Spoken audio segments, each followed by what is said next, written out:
Okay done, let's start. तो आपण जे इक्वेशन पाहिलं आता सध्या मोस्ट इम्पॉर्टंट इक्वेशन आहे, याच्यावर 3 मार्काला एक एक्झाम्पल आहे. Mod of E equal to काय होतं minus del V by del L.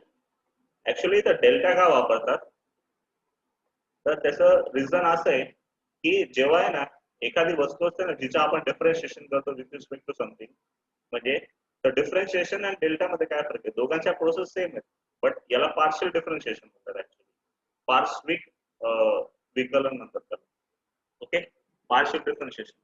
त्याचं कारण असं असतं की ऍक्च्युली काय असतं की हा जो व्होल्टेज आहे ना विद्युत स्थितीमध्ये, हा 3 पॅरामीटर्सवर आधारित आहे, एक्स वाय झेड तिघ डायरेक्शन मध्ये असतो आणि एल जी डायरेक्शन ती आपण तिघ डायरेक्शन मध्ये. मग जेव्हा एखादी वस्तू जिला मोर दॅन वन डायरेक्शन असतात म्हणजे एकापेक्षा जास्त डायमेन्शन असतात, तर तशा वस्तूचं डिफरन्शिएशन करताना आपल्याला डीच्या जागेवर डेल्टा यूज करावा लागतो, कारण की त्याचं एक वेळेस एक्सने डिफरन्शिएशन करावं लागतं, एक वेळेस वायने करावं लागतं, एक वेळेस झेडने करावं लागतं. त्याच्यामुळे त्याला असं डिफरन्शिएशन असं टर्म घेतलं जातं. Okay done. म्हणून इथं आपण डेल्टा लिहितोय डीच्या जागेवर. क्लिअर. बट डी वाली वस्तू काय असते की एकच डायरेक्शन मध्ये असणाऱ्या वस्तूचं डिफरन्शिएशन करताना डी लिहिलं जातं. समजून काय फक्त एक्सने करताय तुम्ही किंवा फक्त वायने करताय किंवा झेडने करताय तेव्हा तुम्ही डी लिहिणार, पण एक्स वाय झेड तिघांनी एक सोबत करणार तेव्हा त्याला डेल्टा लिहिला जातो. हे खूप पार्शियल डिफरन्शिएशन एक पॅरामीटर येतं मॅथमॅटिक्स मध्ये, जे तुम्हाला सध्या नाही शिकायला पण मी इथं देतो एवढं. ओके, मग याचं जे मेन इक्वेशन लिहायचं असेल वेक्टर फॉर्म मध्ये, खूप मोठं इक्वेशन, तो vector E is equal to minus del V by del X. हे इक्वेशन आठवण ठेवतो, तुमच्या बुक मध्ये मी लिंक ठेवणार तरी चालेल. हे एक्झाम्पल मध्ये काय म्हणतात डेल एक्स आय कॅप, म्हणजे की याच्यातली जी पहिली टर्म असेल त्याचं डिफरन्शिएशन तुम्ही विथ रिस्पेक्ट टू एक्स करणार. त्याच्यानंतर del V by del Y जे cap. Okay done. and then minus del v by del z k cap. हे त्याचं आलं एक आपण म्हणतो ना एक फायनल इक्वेशन आहे याचं, विद्युत क्षेत्र आणि विद्युत स्थितिमानचा फरक दर्शवणार. Okay done. बट हे ऍक्च्युली मेन इक्वेशन आहे del v by del x. del v by del l हे मेन इक्वेशन आहे mod of E equal to विद्युत क्षेत्र. मग फायनली याच्यावरून एक कॉमन इक्वेशन जर बनवायचं असेल एकदम साधं इक्वेशन, तर ई बरोबर ई आणि ई व्ही आणि अंतर मधला संबंध दर्शवणार. E is equal to simplify V by D. इथं व्ही काय असणार आहे विद्युत स्थितिमान, डी काय असणार आहे अंतर आणि ई काय असणार विद्युत क्षेत्र. विद्युत स्थितिमान विद्युत क्षेत्र आणि अंतर याचा संबंध दर्शवणार एकदम कॉमन इक्वेशन की जे एमसीक्यू लेवलचं इक्वेशन आहे, की एमसीक्यू मध्ये तुम्हाला विचारलं जाऊ शकतं असं. तर एवढी वस्तू आठवण ठेवते, मोस्ट इम्पॉर्टंट थिंग. ओके, आता याच्यावरून आता एवढ्या वस्तू झाल्या ना, याच्यावरून आता आपण वस्तू अंडरस्टँड करू की विद्युत स्थितिमानचं युनिट बाकी आहे, पारिमाणिक सूत्र बाकी आहे आपलं. आता विद्युत स्थितिमानचा जो युनिट आहे तो व्होल्टेज मध्ये मेजर केला जातो, व्होल्ट लिहिला जातो किंवा त्याला जूल पर कुलम पर लिहिलं जातं. कारण व्हीचं एक इक्वेशन काय पाहिलं होतं आपण, हा कॉमन इक्वेशन फॉर्म एक डब्ल्यू बाय क्यू होतं. तिथं डब्ल्यू काय असतं, जर युनिट लिहायचं म्हटलं आपण व्होल्टेजचा युनिट मध्ये, डब्ल्यू काय आहे तर वर्क डन आहे. वर्क डन कशात मेजर करतो आपण जूल मध्ये, आणि चार्ज कशात मेजर करतो कुलम मध्ये. तर याचा एक युनिट काय झाला जूल पर कुलम. बट याची जी माहिती आहे ती व्होल्टेज नावाच्या वैज्ञानिकाने दिली होती, त्याच्यावरून त्याच्या आठवणमध्ये याचं युनिट काय घेतलं जातं व्होल्ट घेतला जातो. लक्षात ठेवलं व्होल्ट आणि वॉट दोन अलग अलग वस्तू. याचा युनिट काय घेतलं तर व्होल्टेज साठी व्होल्ट किंवा जूल पर कुलम पण वापरतात, हा त्याचा याचा युनिट आहे. ओके, आता याचं डायमेन्शनल इक्वेशन पारिमाणिक सूत्र काय, तर काय आहे व्होल्टेज काय आहे डायमेन्शनल इक्वेशन किंवा पारिमाणिक सूत्र, तो व्होल्टेज काय जूल पर कुलम. जूल म्हणजे काय ऊर्जा, ऊर्जाचं पारिमाणिक सूत्र काय असतं m1 l2 t minus 2. Okay done. हे जूलचं पारिमाणिक सूत्र तर भागीला काय द्यायचं आला कुलम. कुलम म्हणजे काय A1 T1 एम्पियर 1 आणि टाइम 1 कुलम IT येतं ना त्याच्यावर एम्पियर हा T1 वरचा गेला तर -1 होऊन जाईल म्हणजे -2 -1 -3 आणि हा A वरती गेला तर -1 होऊन जाईल. फायनली याचं डायमेन्शन इक्वेशन काय M1 L2 okay T -3 and A -1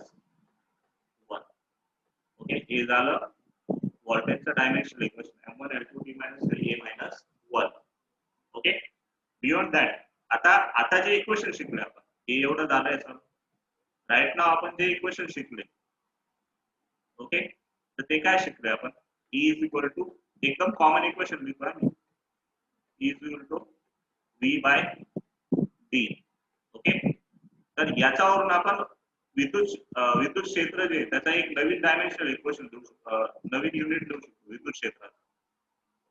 कोणाचा युनिट आहे आता व्होल्टेजचा नाही विद्युत क्षेत्राचा आहे. व्होल्टेजचा आपण पाहिला युनिट इलेक्ट्रिक फील्डचा युनिट तो वॉट पर मीटर पण येते वॉट पर मीटर. तर त्याला आपण काय लिहू शकतो वॉल्ट मीटर -1 ओके. हा बी युनिट आहे विद्युत क्षेत्र. याचा पहिले आपण इलेक्ट्रिक फील्डचा युनिट पाहिला होता. कोणता युनिट होता न्यूटन पर कुलम. लक्षात ठेवा हा युनिट आपण इलेक्ट्रिक फील्डचा पाहिला होता त्याच्यावरून आता याचा युनिट ओके. तर इथपर्यंत आय डोंट थिंक सो की कोणाला काय प्रॉब्लेम नसेल.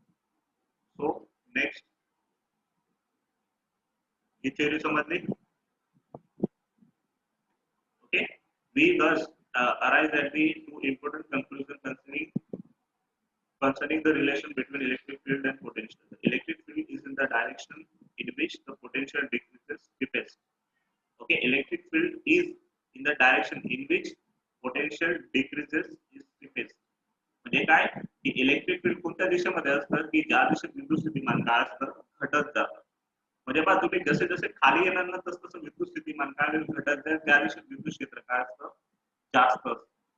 मायनस साइन आहे तर पुढे हे काय दर्शवतं की जसं विद्युत स्थितिमान ड्रॉप होत जातं विद्युत स्थितिमानाचा फरक. आपली सिस्टम तुम्ही फक्त ऑब्झर्व करा. आपला लाईव्ह लेक्चर चालू आहे 2 तासचं लेक्चर चालू 9 ते 11 इंग्लिश मीडियमचं चालू ते लाईव्ह चालू आहे. हा लाईव्ह चालू झूम आयडी वर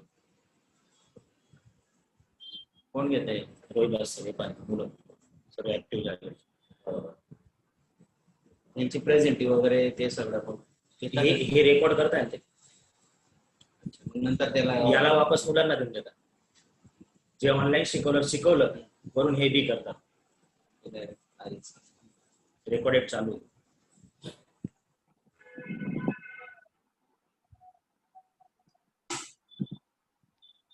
ओके डन.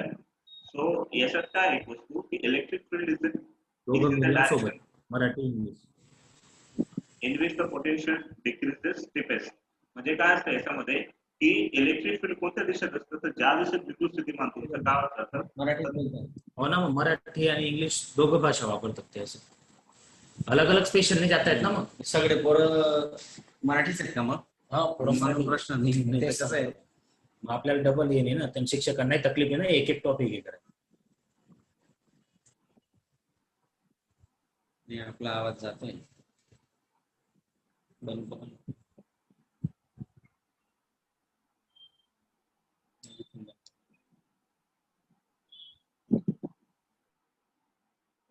सर तुमचं डिस्कशन पण रेकॉर्ड होत आहे.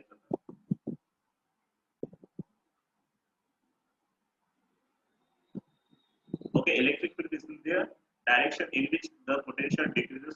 That means when your potential will be in which direction your potential is decreasing, your electric field will increases in that direction. Okay, but ह्या वस्तूला तुम्ही एक simply कसं समजू शकता. That means आपण जर पाहिलं की आपण एक वस्तू पाहिलं की इलेक्ट्रिक फील्ड काय असतं की जितकं तुम्ही चार्जच्या जवळ असता okay how much nearer you are to charge your potential is or your potential is higher or your electric field is higher. But as you goes away from the charge, your potential potential of field will decrease. पण याच्यात काय आहे, याच्यात आपल्याला potential का field एक ते म्हणतो ना आपण एक अल्टिमेट व्हॅल्यू नाही पाहिजे किंवा मग आपल्याला त्याला एक ऑनली व्हॅल्यू नाही पाहिजे, ऍब्सोल्यूट व्हॅल्यू नाही पाहिजे, आपल्याला काय पाहिजे डिफरन्स पाहिजे. तर हा डिफरन्स जो असतो हे इक्वेशन काय सांगतं की डीएल म्हणजे काय, चेंज इन लेंथ. तर तुमचं पोटेन्शियल काय असतं की जसं तुमची लेंथ बदलत जाते ना, जसं तुम्ही खाली येणार तसं तसं तुमचं पोटेन्शियल डिफरन्स सर आवाज नाही येतोय सर बराबर. आता येतोय. तर मध्ये मध्ये ऐकू येत नाही होतं. अरे बघ तुला नसेल ना ऐकू येत तरी इट्स ओके, जेव्हा लेक्चर अपलोड होईल ना तुला सगळा आवाज ऐकू येईल. जर समजा इन बिटवीन नाही ऐकू आला, अंडरस्टँड. जिथं तुला नाही आवाज पाहिला ना तर ऑनलाईन पाहून घेऊ शकतो पुढे जाऊन, you can understand. So E is equal to काय minus del V by del L. That means काय की तुमचं ते इलेक्ट्रिक फील्ड आहे की ज्या दिशेत तुमचं विद्युत स्थितिमान घटत जातं ना त्या दिशेत काय असतं ते त्याच्यात वाढ होत असते इलेक्ट्रिक फील्ड. एक वस्तू त्याच्यात and its magnitude is given by the change in the magnitude of a potential per unit displacement normal to the equipotential surface at the point. आणि त्याचा जो मॅग्निट्यूड इलेक्ट्रिक फील्डचा मॅग्निट्यूड तो काय is given by change in magnitude of potential. Change म्हणजे विद्युत स्थितिमानामधला जो फरक आहे, चेंज इन पोटेन्शियल म्हणजे काय विद्युत स्थितिमानाचा फरकला पर युनिट डिस्प्लेसमेंट. कुठे छेद मध्ये काय लेंथ आहे म्हणजे युनिट डिस्प्लेसमेंट. म्हणजे आपण याला जर मराठीत म्हणणार आपण की विद्युत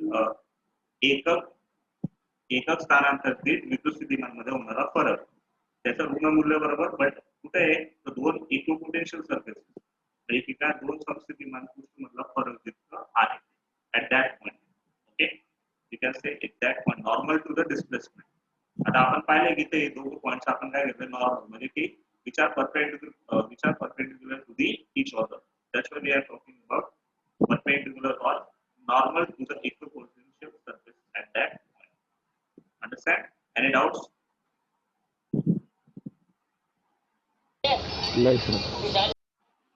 Okay. आता potential energy of the system of charges. आता system of charges घ्यायचे आपल्याला. So we need a potential energy of system of charges. The important theory. It's quite easy, but you have to understand it properly. Then only you can come to the point, or you can come to understand. Sorry. Let me check your point.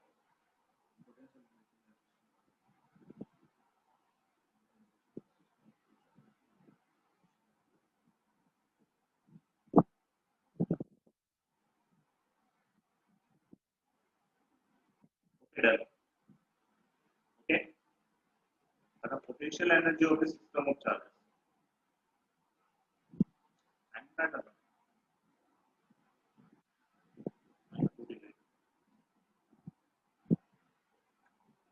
okay, potential energy of system of charges.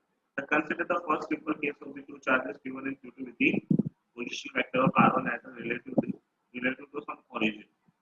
Okay, म्हणजे की एक origin म्हणजे काय होतं एक starting point आहे किंवा आपण त्याला म्हणतो उगम बिंदू आहे त्याच्यावरून दोन चार्जेस तुमच्याकडे Q1 and Q2 which has position vector R1 and R2. म्हणजे त्याचा जो विद्युत स्थितिमान त्यांचं स्थान दर्शवणार असं जो स्थान Q1 चा R1 आणि Q2 चा काय R2. Let us calculate the work done in the building of the configuration. Okay, मग आता आपण काय करू की हे जे कन्फिगरेशन बनलं Q1 आणि Q2 मुळे की संरचना तयार आहे त्या संरचनाचा आपल्याला काय फाइंड आउट करायचं वर्क डन की कार्य किती होतं. This means that we consider the charges Q1 and Q2 initially at infinity and determine the work done by the external energy to bring the charges to the given location. म्हणजे आपण काय समजू शकतो पहिले की हे दोघं विकल्प आहेत. समजत नाही सर. काय समजत आवाजच समजत नाही. खूप अटकतोय सर आवाज. नीट आवाज येत नाही असं. हो सर अटकतोय खूप. मला एकच करावं लागेल, मी पुरा लेक्चर बोलून रेकॉर्ड करून घेतो. ओके, तुम्हाला जसं ऐकून तसं थांबा. अदरवाईज मग मी जेव्हा अपलोड करेल तेव्हा पुन्हा ऐकून घेतो तर तुम्ही एकदम इझिली समजू शकता. कारण भले तुमच्या एंडला तो आवाज ऐकत असेल, अटकत असेल, माझा एंडला अटकत नाही, म्हणजे रेकॉर्डिंग मध्ये कम्प्लीट आवाज समजलं मी काय बोलतो, काही बी अडकून गेलं.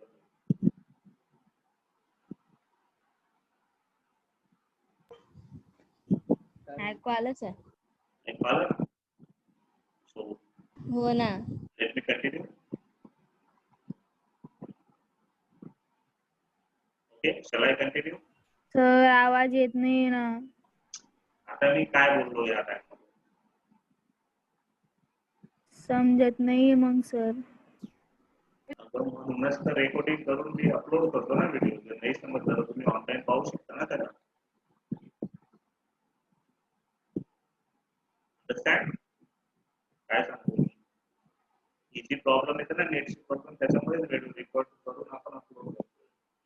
so that we can solve this problem.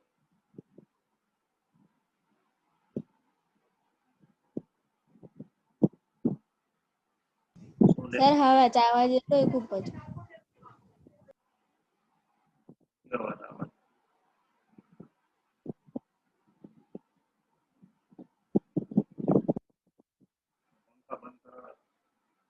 एक कोण रेकॉर्ड मारतोय.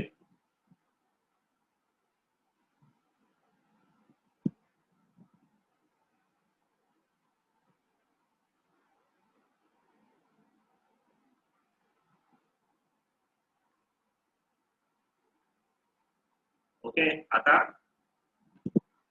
now it is clear or not?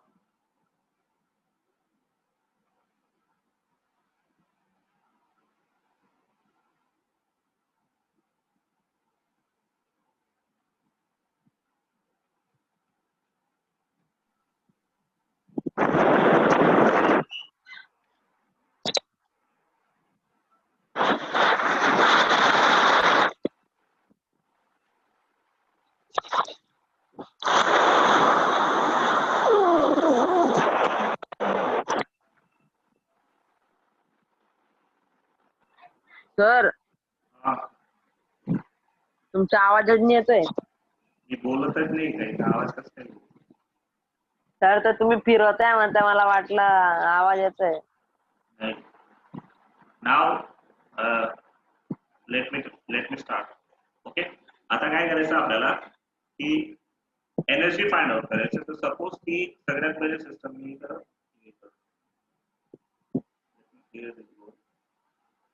आता सगळ्यात पहिले काय करू आपण की सपोज की आपल्याला काय करायचं की दोन सिस्टम ऑफ चार्जेस आपल्याकडे त्यांची स्थिती ऊर्जा फाइंड आउट करायची. सिस्टमची स्थिती ऊर्जा म्हणजे की सिस्टमची पोटेन्शियल एनर्जी फाइंड आउट करायची आपल्याला. तर सगळ्यात पहिले काय करू आपण एक ओरिजिन घेऊन घेऊ, एक उगमबिंदू असेल. आता आपल्याकडे ह्या सिस्टम मध्ये एकही चार्ज नाही, ऑनली उगमबिंदू शिवाय काहीच नाही. तर एक विद्युत भार आहे माझ्याकडे. सपोज दोन चार्जेस माझ्याकडे, एक Q1 चार्ज आहे आणि एक Q2 चार्ज आहे. ते दोघं कुठे आहेत? इन्फिनिटीवर आहेत.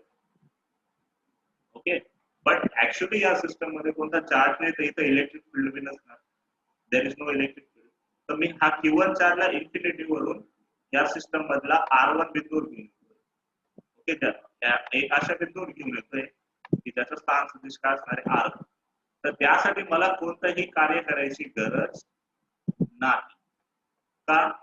बिकॉज हा जो Q1 आहे, ओके आपण जेव्हा Q1 ला इथून इथपर्यंत आणला इन्फिनिटी या बिंदूवर, तर तेव्हा आपण जिथं येतो तिथं इलेक्ट्रिक फील्डच नाही. आणि इलेक्ट्रिक फील्ड नसलं तर आपल्याला कोणतंही कार्य करायची गरज नाही, तो सिम्पली येऊ शकतो. ओके बट जेव्हा तो Q1 बिंदूवर येऊन जाईल, ओके तर ह्या Q1 बिंदूचं पोटेन्शियल भेटेल आपल्याला. ओके कारण की इथं चार्ज आलाय, Q1 चार्ज आहे. ओके ह्या चार्ज मुळे या बिंदूवर आपल्याला पोटेन्शियल फाइंड आउट करता येईल. ओके नाव आता Q1 येऊन गेला, so there is no problem with that. आता आपण काय करू, एक नेक्स्ट चार्ज आहे Q2. ओके आता Q2 हा चार्ज इथपर्यंत येऊन गेलाय Q1. तर Q1 चार्ज जेव्हा आलाय बरोबर, पण त्याचा कोणताही पोटेन्शियल नाही सध्या. आता आपण काय करू, एक नेक्स्ट चार्ज आहे Q2. ह्या Q2 ला आता आपण या विद्युत क्षेत्रात ही जी संरचना आपल्याकडे त्याच्यात घेऊन येऊ. ओके इन्फिनिटीवरून Q2 ला इथे घेऊ. बट आपण जेव्हा Q2 ला इथं आणू तेव्हा आपल्याला कार्य करावं लागेल. का? कारण की जेव्हा हा Q1 येऊन गेलाय Q1 आला तर त्याच्यामुळे विद्युत क्षेत्र निर्माण होईल या आजूबाजूच्या विस्तारात आणि त्याचा विद्युत क्षेत्रात आपण Q2 ला घेऊन येतोय. ओके, त्याचा स्थान स्थिती समजून घ्या किती असेल, R2 असेल. Q2 चा स्थान स्थिती काय असणार आहे, R2. बरोबर. बट आपल्याला जे ह्या बिंदूवरचं स्थितिमान असेल कोणत्या, ह्या Q2 बिंदूवरचं स्थितिमान कोणामुळे असेल, Q1 मुळे. समजून घ्या की Q1 आणि Q2 मधलं अंतर किती असणार आहे, R12 असेल किंवा 21 जे तुम्हाला लिहायचं. ओके, तो R21. तर आता हा जो Q2 पॉइंट आहे, हा सेकंड पॉइंट आहे ज्याच्यावर आपण चार्ज Q2 ला इन्फिनिटीवरून इथपर्यंत घेऊन आले. ओके, तर या सेकंड पॉइंटचं विद्युत स्थितिमान कोणामुळे, Q1 मुळे. तर ते किती असणार आहे, तो काय लिहू आपण, त्या पॉइंटला नाव आपण P देऊन. ओके, आता आपण काय करणार आहे की Q1 विद्युतभारामुळे, Q1 मुळे P वरचं स्थितिमान, त्याला काय नाव देऊ आपण, V1 नाव देऊ. V1 इज इक्वल टू काय असणार आहे, 1/4 पाय epsilon 0 आणि चार्ज कोणता होता फर्स्ट, Q1 आणि बाजूला डिस्टन्स किती आहे Q1 आणि P मधलं, R12. ओके, R12 आहे, हे व्होल्टेज झालं. आता एवढ्या स्थितिमानावर आपण कोणाला घेऊन येतोय, चार्ज Q2 ला. तर त्याच्यावर वर्क डन होईल म्हणजे त्याच्यात एनर्जी स्वरूपात संग्रहित होईल. तर work done at point P on Q. तर एवढा जो विद्युत स्थितिमान V1 विद्युत स्थितिमानामुळे P बिंदूवर जो चार्ज Q2 घेऊन येतो तर त्याच्यावर होणारं कार्य किती असेल, वर्क डन. ते वर्क डन काय असेल, W इज इक्वल टू, आपण शिकले पहिल्या 3 pages, work done is equal to काय असतं, Q इंटू VS, हा फॉर्म्युला असतो त्याचा. मग त्या बिंदूवर कोणत्या विद्युत भारला घेऊन आले आपण, चार्ज Q2 ला घेऊन आले. पुन्हा घेऊन आले चार्ज Q2 आणि त्या बिंदूवर विद्युत स्थितिमान किती घेतलाय आपण, V1. ओके, मग फायनली V1 ची किंमत टाकू आपण याच्यात. V1 ची किंमत आहे आपल्याकडे 1/4 पाय epsilon 0 बरोबर 4 पाय epsilon 0 Q1 bye R12. Second charge काय आपल्याकडे, कोणाला घेऊन आले आपण, Q2 ला. वर्क डन कोणाला झालंय, Q2 वर. Q2 ला इन्फिनिटी वरून या बिंदूवर आणण्यासाठी करावं लागणारं कार्य. तर ते एवढं कार्य करावं लागलं जे त्याच्यात कशाचं स्वरूप असेल, त्या बिंदूवर त्याच्यात स्थिती ऊर्जा स्वरूप आहे. त्याची स्थिती ऊर्जा U1 ची, तिला U घेऊन द्यावं आपण, स्थिती ऊर्जाला U नाव देऊ. Potential energy at point P किती होऊन जाईल, 1/4 पाय सर epsilon 0 just सर 4 पाय epsilon 0 एक मिनिट, Q1 Q2 भागीला R1. हा बोला बोला बोला.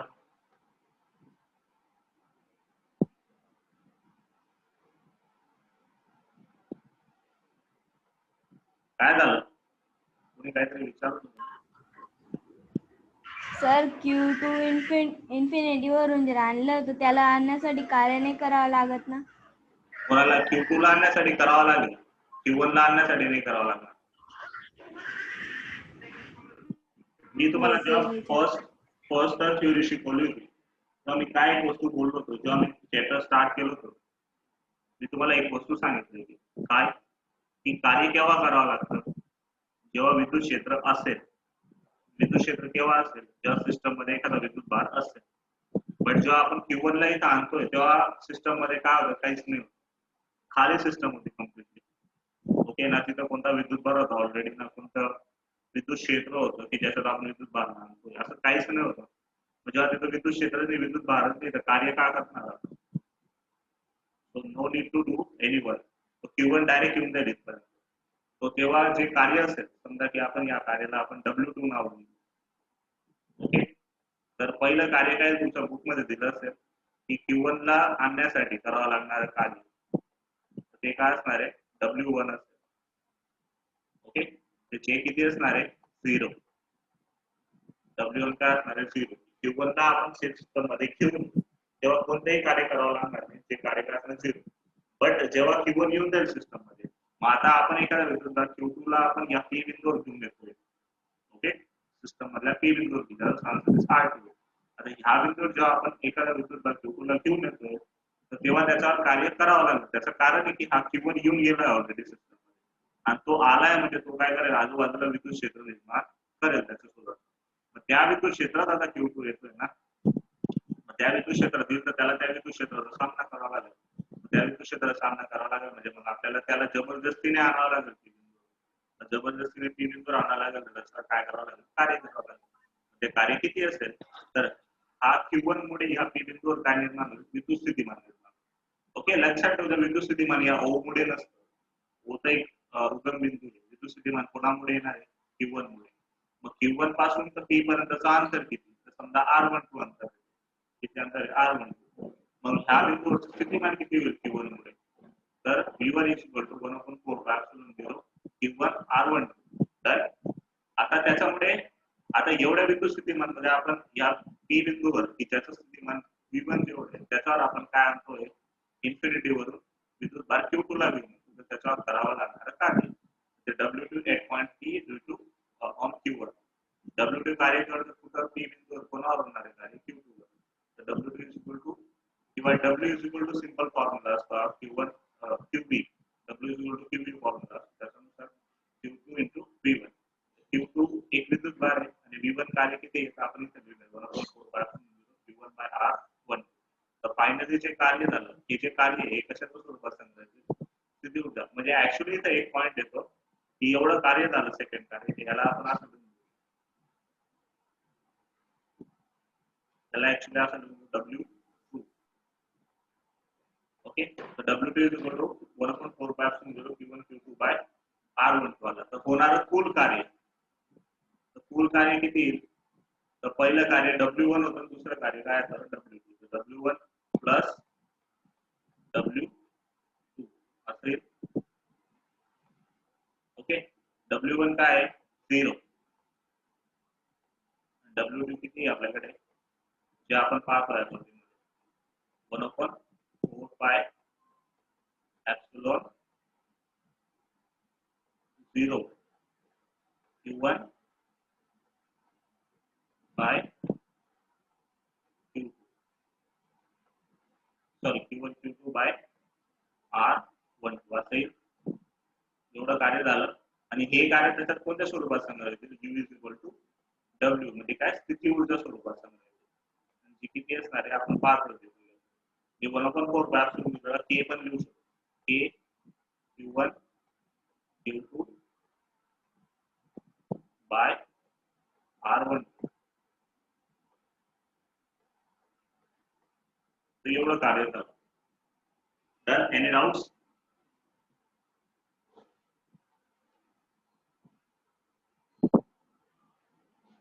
ओके. आता ही थिअरी झाली ना, तर आता पाहिजे हा व्हिडिओ परत 8 मिनिटानंतर बंद होईल, त्यापेक्षा मी आताच बंद करून देतो आणि परत सर यू का बघितला पण आपण, यू म्हणजे स्थिती ऊर्जा आहे. आता कार्य कशी म्हणजे बाहेरून एनर्जी देतोय, ही एनर्जी कुठे वेस्ट जाईल का, नाही. कार्य केलं तर त्या बिंदूवर तो थांबलेला आहे ना, Q1 या बिंदूवर कंटिन्युअस थांबलेला आहे तो Q2 या P बिंदूवर. मग जोपर्यंत तो त्या बिंदूवर असेल तोपर्यंत त्या बिंदूपर्यंत जे कार्य केलं आपण तिथपर्यंत येण्यासाठी, ते सगळं त्याच्यात संग्रहित होऊन जाईल. कशा स्वरूपात, स्थिती ऊर्जा स्वरूपात. मग ती त्या बिंदूवरची काय झाली, स्थिती ऊर्जा. म्हणून स्थिती ऊर्जाचं कॉमन इक्वेशन काय झालं, K Q1 Q2 by R. Understand? एकदम बेसिक इक्वेशन म्हणजे सर आता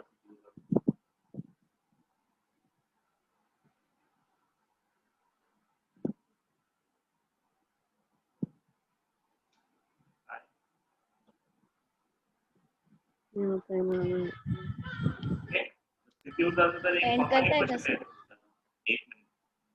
स्थिती ऊर्जाचं जर इक्वेशन लिहायचं असेल तर U is equal to QV एक पण येतं जे वर्क डन असतं ते, आणि दुसरं एक येतं ए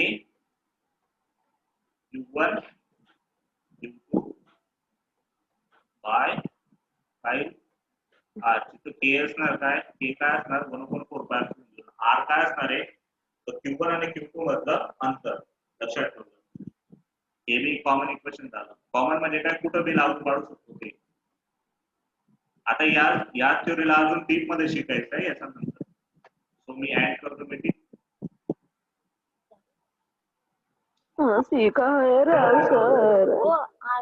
स्क्रीनशॉट घ्यायचा आहे. हो सर. हा